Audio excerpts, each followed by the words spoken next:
आप देख रहे हैं पीवीपी न्यूज, मैं राकेश तिवारी। इस वक्त हम खड़े हैं वसई विरार 132 विधानसभा के चुनाव के तौर पे जो हमारे पांडे जी घूम रहे हैं कांग्रेस के तरफ से अधिकृत उम्मीदवार, और उनकी लोगों से क्या बातें हैं, लोगों तक वो किस तरह पहुंच रहे हैं, लोगों को क्या बता रहे हैं, लोगों की समस्या किस तरह हल रहे हैं, लोग और आम जनता जमीनी स्तर पे कहते हैं तड़ीमड़ी के कार्यकर्ता जमीनी स्तर पे किस तरह जा रहे हैं। आप देख सकते हैं इस वक्त वो मिलने आए हैं। इन्हीं जो प्रॉब्लम है, जैसे यहाँ जमीनी समस्या, अस्पताल खा गए, ग्राउंड खा गए, अरे इन्हीं के लोगों ने अधिकृत बांधकाम करके बड़े लोगों ने जो 35 साल से राज कर रहे हैं, अब उस समस्या को एक कब्रिस्तान तो ये दे नहीं पाए 35 साल से। कब्रिस्तान के लिए आमरण उपासन पे भी लोग बैठे, सब कुछ हुआ। अब ये सच क्या है झूठ क्या है, अब हम हमारे बीच में खड़े हैं पांडे जी। नमस्कार सर, आप बताइए सर सच्चाई क्या है और आप क्या करने वाले हैं, लोगों की समस्या कैसे दूर करने वाले हैं? देखिए, सच्चाई तो यही है जो आपने कहा कि पिछले 35 सालों से इनका राज है, लेकिन इन्होंने एक ईस्ट वेस्ट का फ्लाईओवर नहीं बना पाए, एक सरकारी अस्पताल नहीं दे पाए, एक पॉलिटेक्निक सरकारी कॉलेज नहीं दे पाए, कॉलेज छोड़िए लोगों को पीने का पानी तक नहीं दे पाए। 5 घंटा अगर हफ्ते में बिजली गायब रहती है तो कहीं ना कहीं इनकी जो नाकामियां हैं वो लोगों को पता है। मैं उनके बीच जाकर उन्हें यही बताने की कोशिश कर रहा हूँ कि आपने 35 साल इनको देकर देखा, अब 5 साल आप बदलाव करके देखिए। अगर हम और हमारे लोग आपके शहर में बदलाव नहीं करके दिखाए तो आपके पास फिर अगला 5 साल है कि आपको किसे चुनना है। दूसरी चीज़ मैं आपको बताना चाहता हूँ कि कांग्रेस पार्टी की जो विचारधारा है वो सबको लेकर चलने वाली विचारधारा है।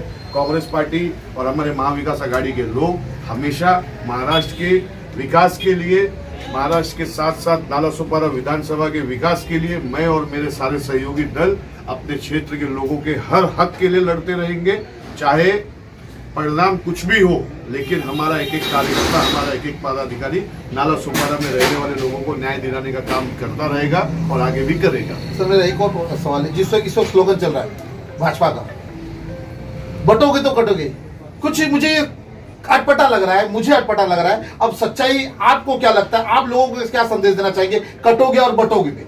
देखिए, ये लोग हमेशा कटने, मरने, मारने और धर्म जात इसी की बात करते हैं। मैं आपको यही बताना चाहता हूँ कि उनके भाजपा के नेता और उनके एक सहयोगी जो महाराष्ट्र के उप मुख्यमंत्री, उन्होंने भी ये बात कही। तो एक इतने बड़े नेताओं को ऐसी बातें करना शोभा नहीं देता।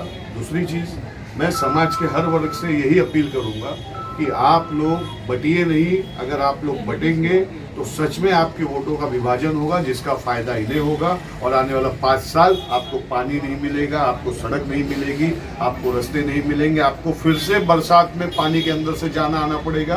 तो मैं आपको बताना चाहता हूँ कि जिस तरह से इस शहर के अंदर इतनी सारी अनलीगल बिल्डिंगें, इतने सारे प्लेग्राउंड की जगहों पर इन्होंने बिल्डिंगें बना के दी हैं, बच्चों के रिजर्वेशन प्लॉट ले लिए हैं, खेल कूद के लिए कोई सुविधा ही नहीं है।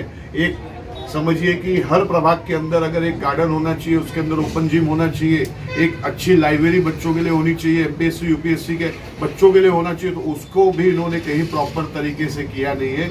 एक स्पोर्ट्स कॉम्प्लेक्स विरार में बन रहा था, वो भी कई सालों से रुका पड़ा हुआ है।